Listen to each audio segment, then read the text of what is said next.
where do you think that fear of not adding value when you speak comes from? And I'm like, wow, that is fire. So that's something that I still have to process and think through, because I don't exactly know. I haven't pinpointed that yet.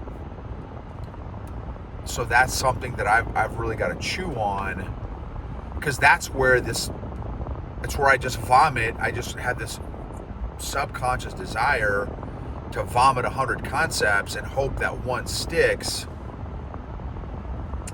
because I don't want to waste somebody's time. The idea of wasting somebody's time is just, I hate wasting my time and other people's time.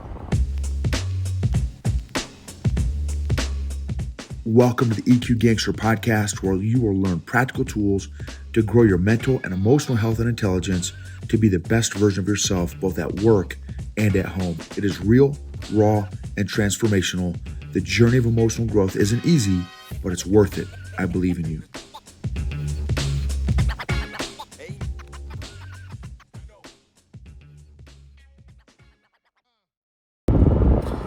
EQ Gangsters. So this episode is going to be sharing some of my sustains and improves from a workshop I just did for a classmate of mine named Josh, who runs a successful CEO Mastermind group, and just got done doing it yesterday. So I want to share some of the insights that I learned and that he shared with me in terms of feedback. Great feedback for me to improve my craft in communicating, coaching, training, teaching, inspiring, equipping, encouraging, empowering leaders. This episode is sponsored by Arrowhead Leadership Consulting. So, as many of you know, my classmate Eric Lopez and I have partnered together, and we are in the process of merging our two companies. Some of the individual stuff, I'm going to keep my podcast going, the YouTube channel going, and then the corporate stuff we're going to run through Arrowhead, and we are partnering together in this. So Arrowhead Leadership Consulting, we've got some phenomenal leaders, veteran-owned company, and thankfully have been blessed to do and impact a lot of work with a lot of leaders, and just very grateful for this opportunity. That's I can do a whole other episode just on what I've learned from Eric, my classmate. We've been homies from college for 3 decades, largely because of his intention and gift at communication in terms of keeping the relationship active by initiating conversation. He initiated probably the vast majority. I look back and wish I had a lot more equal. That's just an area that I have consistently not been good at. I mean, even to my own family. So Eric is just phenomenal. And those of you who know Eric know that, and I'm not the only one. Like he keeps in touch with more people more consistently than anyone that I know, aside from my uncle, who's a retired sergeant major. And Eric is just an amazing leader, decision maker, delegator, strategic thinker. And it has been so fun to see his gifts, skill sets in action, front row seat to his set of superpowers. It has been amazing. And his ability to develop leaders also, man, it's been, selfishly, I would tell you, I hope he's getting as much out of me as I am of him, because again, he is an incredible leader. So it's been great watching him. So, okay, that's a whole nother thing. So my other classmate, Josh, who has the CEO Mastermind group, again, phenomenal, another incredible strategic thinker. Josh's strengths that I was able to observe, I'm sure he's got many, many more, but ones that I was able to observe, is a problem solver. He is an amazing thinker and problem solver, and has a phenomenal brain that looks at and evaluates processes and systems from many different angles. So to say that I feel like he is in a role that suits him perfectly is an understatement. I got to see him run his CEO Mastermind for 45 minutes, maybe an hour, and it was just awesome. It was awesome. His ability to ask questions, his ability to think, his ability to stimulate thought, his ability to problem solve, his ability to ideate, his ability to challenge. It was awesome. It was awesome just getting a chance to see him in action. And so anyway, so I did. He brought me in to speak to not only his CEO Mastermind, but also guests, potential candidates or prospects for his mastermind, guests of the CEOs, and other guests that may not have been in his target market, just that might get some value by attending. And thankfully it went very, very well, based on, I only say that because of the feedback that he got, because he does a survey at the end that he passes out to all the guests and his CEO Mastermind group to give feedback on scale 1 to 10. How valuable was it, or how helpful was it? 1, it was terrible. 10, it was great, valuable. And so anyway, the feedback he got was very good. So I'm very thankful for that. Here are some of the improves that he gave me, which is great. It was so thankful for this feedback. So, and I'm going to weave in some EQ stuff here. So he's like, dude, thank you again.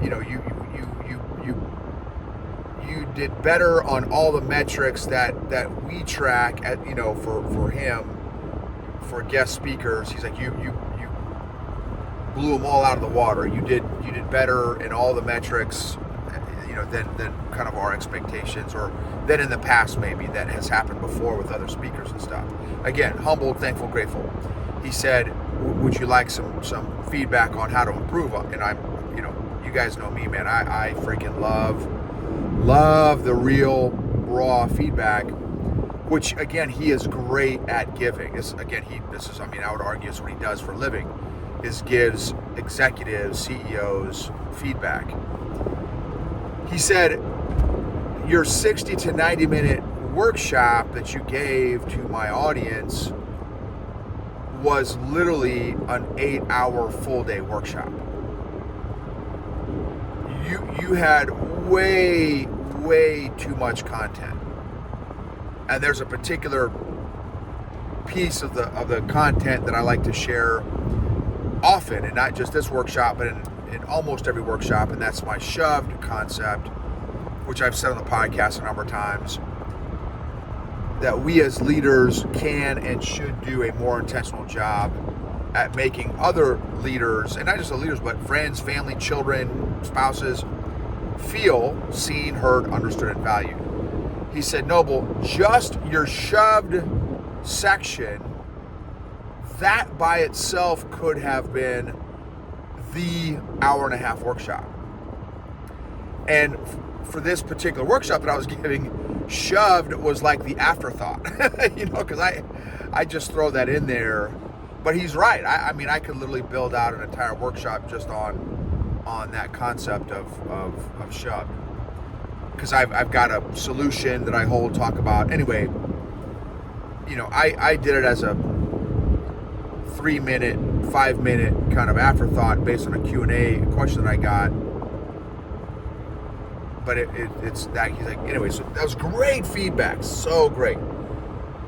And what's funny is, this is what's funny, because I also did, I'm like within this, our Arrowhead Leadership Consulting Company, Eric runs the company, and I kind of facilitate the coaches and the quality of coaching that our coaches deliver, and we're in the process of building a whole coaching vetting process and that kind of thing, because the other unique thing that Eric and I bring to the table, to the business arena, is that he and I both enjoy selling, and thankfully we're both really good at selling. So you got two folks in the company that both enjoy selling and are good at it.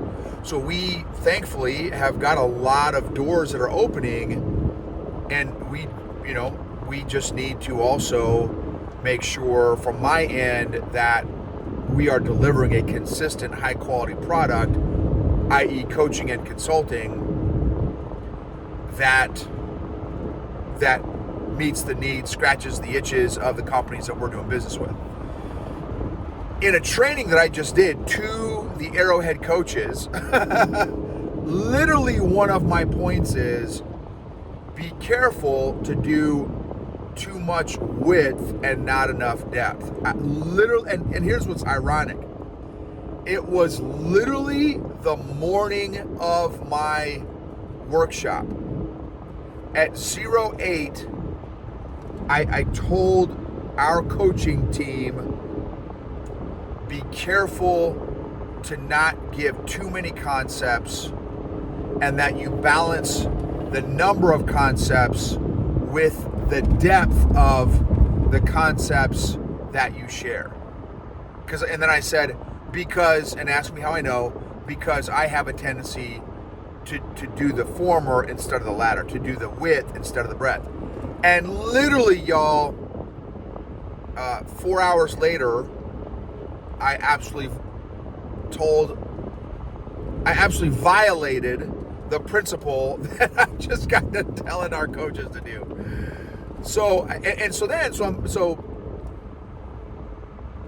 And my wife is hearing this conversation, because I had it on speaker because I was taking notes, and I didn't have my headphones, and so she asked me a question. She's like, so why do you think that is? Because that's not the first time I've heard that feedback. That is a consistent feedback. And I said, wait a minute, it's because I just have this fear of not adding enough value. And for me, the way in my head, how I have somehow interpreted value, adding value to an audience, it is through a truckload of concepts. And it may be like somehow tied to my old, I say old, but still maybe current, people-pleasing addiction that I have been working on and working through for a number of years now. It may be somehow tied to that also, that I'm so afraid to not get high marks, so to speak, or not deliver high quality training, that somehow I think that by giving them 100 concepts, and I'm exaggerating, but get the concept here, that by giving them 100 concepts, they think that's going to be more valuable, because out of the 100, if they can get 5 or 10 concepts, I will think that, okay, that's a W, versus, okay, well, why don't I think that I just cover one concept and I just go deep with it, which is, again, definitely what I need to do more of. But that's not my bent. So she's like, this is a powerful question. So where do you think that fear of not adding value when you speak comes from? And I'm like, wow, that is fire. So that's something that I still have to process and think through, because I don't exactly know. I haven't pinpointed that yet. So that's something that I've really got to chew on, because that's where I just vomit. I just had this subconscious desire to vomit 100 concepts and hope that one sticks, because I don't want to waste somebody's time. The idea of wasting somebody's time is just, I hate wasting my time and other people's time. And so anyway, I've got to really do some emotional work and figure out where that fear is with not adding value, and thinking that my answer to adding value is 100 concepts, right? Why is that my default? I've got to fix that. I've got to really work through that and understand, so that I don't, because I want to continue to evolve my craft.